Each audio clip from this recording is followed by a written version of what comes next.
Let's go out on the guest line. Let's talk to our beat reporter here at WIP, my co-host on the Go Birds podcast, Go Birds Radio on Saturdays, and the man who is the official record keeper of the joint practices. No one else's opinion matters, according to him. The one, the only, Mr. Eliot Shorr-Parks. What up, B? Well, I'm glad you said it so I didn't have to. You know, I didn't want to come on and say it. But, no, happy to be on. And, look, it wasn't a great practice yesterday, but excited to talk about it. All right, well, let's get into it, and we'll get in the nitty-gritty of what you saw and all that. But big picture, just your overall reaction to what you saw yesterday. Yeah, so I thought it was a tale of two sides of the ball. I thought the Eagles' defense had a really good day. Now, they're going up against a Browns offense that is not great. The Browns quarterbacks are atrocious. Like, watching them practice yesterday was rough. If I was a Cleveland fan, I would not expect many wins this year. But the Eagles' defense did what they were supposed to. They didn't allow a touchdown to the Browns' first-team offense. They held the first-team quarterbacks to 13 of 19, with the majority of those, I would say, being checkdowns, probably 2 or 3 throws they completed beyond 15 yards, but nothing really major. So I thought the defense really stepped up and won the day for the Eagles in the joint practice. But the offense, not nearly as good. Jalen Hurts finished 16 of 24, 2 touchdowns, 1 interception, but this is why all stats require context. If you look at those numbers, you would think, oh, that's a pretty good day. But I think he probably had his worst day of training camp so far. The 2 touchdowns that he had were both within 5 yards, both essentially checkdowns. And he easily could have had 3 interceptions on the day. And if you want to include an interception he threw in one-on-ones, which don't count for stats, but was still noteworthy on his day, I thought he really struggled taking care of the ball yesterday. So going into today, I definitely want to see a much better practice from Hurts. What was the reason that Jalen, in your opinion, Jalen seemed off? So I definitely think the Browns' defensive line was getting a good amount of pressure on him. And, you know, if you look at who was at offensive line for the majority of practice yesterday, it was 3 new players from last year. There was no Mekhi Becton, there was no Lane Johnson, and now with Landon Dickerson sidelined, he obviously wasn't out there either. So for a majority of practice, he had Matt Pryor at right tackle, he had Brett Toth at right guard, and then obviously Tyler Steen at left guard, which is, you know, where he'll start this year. But, or I'm sorry, right guard. But regardless, he still had 3 new offensive linemen in front of him. I think that was part of it. But I also think he just, you know, some of the passes he made weren't super accurate. The 1 interception he threw to Goddard was only about a 5 or 6 yard pass, but put it a little behind Goddard, allowed the defender to get there and come away with the interception. He had another play that he was sacked on prior to throwing it. But when he did throw it, you know, he threw it literally right to the defender. So that, you know, was a little bit of poor decision making, but he just spent a good portion of the day running around. I had him down being sacked about 4 times yesterday, and then there were a number of quarterback runs in there as well. So I thought pressure was a problem yesterday. Yeah, pressure. Myles Garrett, a big part of that problem. What about our pressure on their quarterbacks? We've been looking for edge guys to show up and sort of pop. Did that happen? So I thought both Uche and Azeez Ojulari had good days. Now, they took reps against first and second team, so, you know, it was a mixture of, it wasn't all against the Brown starters, but Ojulari had a good rep where he got pressure on the quarterback. He also had a nice play against the run, which is definitely noteworthy when you consider, you know, one issue Vic has with these edges at times, especially last year, if your name is Bryce Huff, is, you know, if you don't play the run, you're not going to play. So Ojulari getting that good play against the run, I thought was obviously a good thing. And then Uche as well having a good day. So, you know, I thought they did get good pressure on the Browns quarterbacks. But I also thought, like, the Browns sailed a few passes. There was probably 2 or 3 I can think of where the ball sailed completely out of bounds. So decent day from the pass rush for sure. But if you want to say, you know, why I think the Eagles were the better team yesterday, it probably just came down to, A, they just have a more talented roster. And I think in a day where both teams were pretty sloppy, that talent won out. And the defense held the Browns out of the end zone, and the Eagles were able to get in twice. So, yeah, I thought the defensive line was okay, but I wouldn't say they were all over the Browns quarterbacks all day. What did you see at the cornerback competition spot between Adoree Jackson, Jacorian Bennett, and Keely Ringo? Who has the advantage in your eyes? Yeah, so I would say Jacorian Bennett and Keely Ringo stood out, but not in a good way. Keely Ringo had a play where it was Jerry Jeudy along the left sideline. The ball was coming to Jerry Jeudy. Keely Ringo was, kind of, I wouldn't say running over, but he was a little bit away from Jeudy, coming over, trying to make a play on the ball, and he completely whiffed on the football. It went right by him, and Jerry Jeudy caught it. They were lucky that they had safety help over the top who was able to tag Jerry Jeudy and bring him down. So that was a bad rep for Keely. Jacorian Bennett had one nice pass breakup, but outside of that, I saw him let up one catch down the sideline, and he also got called for a pass interference. So obviously, I'm not able to key in on each of them every single play. It's possible when the coaches watch the tape. Last night, they felt there were reps that they did well in, but the reps that stood out to me were not positive for either of those two. And then Adoree Jackson didn't stand out, I thought, for better or worse, but on a day where the other two weren't great, that's probably a positive for him. And Great. How about Really grabbing the role. Yeah. Cooper DeJean as a safety versus Cooper DeJean as a cornerback? That transition, what do you make of that? Does it feel like it's going to stick as a safety?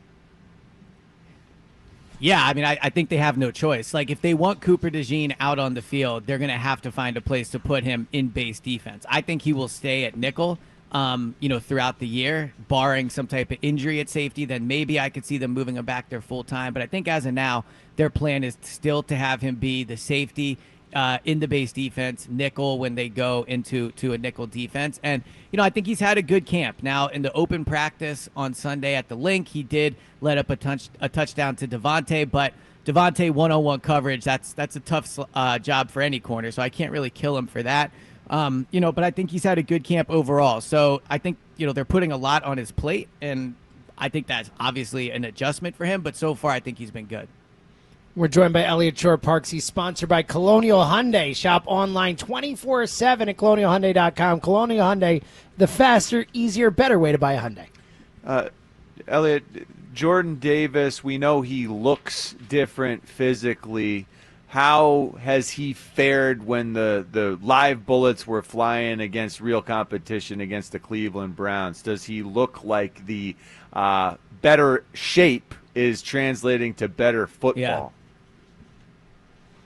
So I didn't notice any plays from him yesterday. It's possible he had some that I just missed. But, I think throughout camp he's had a decent camp. I wouldn't say every day I'm out there I'm like, wow, look at that Jordan Davis play. Like guys like Moro Ojamo, I think are making more plays. Jalen Carter, obviously you can tell his presence is out there. And then even just on other parts of the football, like Jahad Campbell, you can tell he's out there every day. I wouldn't say with Jordan Davis, I'm out there at practice being like, well, there's another Jordan Davis play. So I think he's been okay. I will say he still seems to be in great shape. Obviously I would think over 2 weeks, you're probably going to struggle to get out of shape. But I think he's been decent so far. But what it's really going to come down to with him is the pass rush. Like point blank, that's what it's all about. Is he going to be able to be out there on third down? Now, it's going to be tough for him because Moro Ojamo is a really good pass rusher. Jalen Carter is a really good pass rusher. It's possible that if Jordan Davis does a good job, they could move Jalen Carter to the outside. They've been toying with some packages where they have either Ojamo or Jalen Carter out on the edge, which would allow a spot in the middle to open up. But, I wouldn't say Jordan Davis has stood out in any amazing fashion in camp. On the offensive side of things, I was really hoping to see Darius Cooper sort of show up when we were facing the Browns competition, just because Darius Cooper felt like he really popped in the preseason game, and I was disappointed, especially because, with no A.J. Brown, I thought maybe he'd have more opportunity. What went on? What went wrong, I guess, with Darius Cooper not having, a better practice yesterday? Was that just because Jalen was as off as he was? Yeah, so I would say the great thing about training camp is guys like Darius Cooper. We've lived through it with Rasheed Bailey. We've lived through it with Paul Turner, right? Where these guys that a month ago we had no idea who they are. All of a sudden we have these huge expectations for him. So when you say, maybe it went wrong for Darius Cooper yesterday, I think the fact we're even talking about him and the fact he's even getting first-team reps and the fact that he's getting even second-team reps is a major positive for him. So I think when it comes to Darius Cooper, we probably need to keep expectations a little bit in check, right? Like if Darius Cooper is getting major snaps for the team this year, like something has gone terribly wrong. And that's not a slate at him. That's just a reality of where the roster is at. He's probably the 6th receiver right now on the depth chart. And again, I think he's had an awesome camp. And like talking to him, he's definitely somebody that I think fans will gravitate to. He has that type of personality. He has a story, you want to root for. But I would agree he's cooled off a little bit just in the way that, I think yesterday he had 3 targets his way. One of them fell incomplete. But I think with him, if he can just continue to get the coaching staff to put him out on the field and first team reps and second team reps, that's huge for him. So I think, things are still pointing, I would think, to him making the roster. The coolest story is Devontae Smith said after the preseason game, he went to YouTube to look up his college highlights because he thought he was so cool to watch. That. Yeah. So when Devontae Smith says he's a freak of nature. Yeah, no, that's pretty cool. Yeah, it is cool. So, well, and all the coaches, when you talk to them about him, they talk about. Sorry, go ahead. Go ahead. We got a delay with your app. It's a little hard. I was just going to say along the wide receivers. There seems to be a delay. John had mentioned before how good Johnny Wilson looked again yesterday, and even the potential for Johnny Wilson to challenge for some of those slot reps from Jahan Dotson. What did you see from Johnny Wilson yesterday, and how realistic is it that he could work his way up the depth chart? So he had a really good day of practice. He had both from Jalen Hurts and Tanner McKee catches down the sideline where he's winning 50-50 balls, and that's exactly what you want to see from him. I don't think at this point he is someone that you're consistently going to see get open with route running, somebody that consistently is going to get a ton of targets. Where he is going to be effective at this point in his career is winning those 50-50 balls down the field. He has great height, he has long arms, and so when he gets those chances, he needs to make them. And early on in camp, I don't think he was. In the preseason game, we all saw he had a great game. And frankly, I think that has turned camp around from him. He seems to be playing with more confidence. He's making better plays. And so I thought he did have a really good day yesterday. In terms of working his way up the depth chart, that's probably going to be tough to – I mean, it depends how you look at it. Like, A.J., Devontae, and Dotson are the top 3 on this team. Like, Dotson's had an awesome camp, and then obviously A.J. and Devontae are going to be the top 2. But I think early on in camp, you could have convinced me like maybe Johnny Wilson's roster spot was in some danger. But I think he's done enough now where he's probably pretty clearly locked in at that number 4 receiver.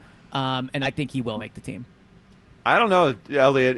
If I'm starting a game in my first 15, I put a personnel grouping with Johnny Wilson as the starting 3rd wide receiver, and I run the ball. I think Johnny Wilson, because he is such a unique physical presence, he has such a, I don't know, a niche. And I've seen guys like this, like he'll have whatever the personnel grouping is, like whatever his favorite, I don't know, food is, like, I don't know, sausage pizza. It's going to be like zebra sausage. This is the personnel grouping that he's going to be blocking the heck out of people on the outside. And now with this newly developed confidence in his one-on-one ability, this guy can be such a weapon in the red zone. Holy cow. Yeah, so I would agree with that. Like in certain packages, definitely he makes more sense than someone like Jahan Dotson. I would completely agree with you there. I think on running downs, he makes more sense in the red zone for sure. I just think the pecking order of who they're throwing the ball to and who they're calling plays for. Now, they're not going to call many plays for Dotson or Johnny Wilson, but I think Dotson has had a good enough camp. Like he's looked much better, I think, than last year. He's getting the ball consistently. Him and Jalen, you can tell, have way better chemistry than they did last year. So I agree in certain packages for sure, but I think when it comes to throwing the ball to one of them, I think they have more confidence in Dotson right now. All right, check him out at Eliot Shorr-Parks. He'll be out here again today. He'll be back with us tomorrow to say what he saw today, hoping for a better day from Jalen. And only win-loss record that matters comes from Eliot Shorr-Parks.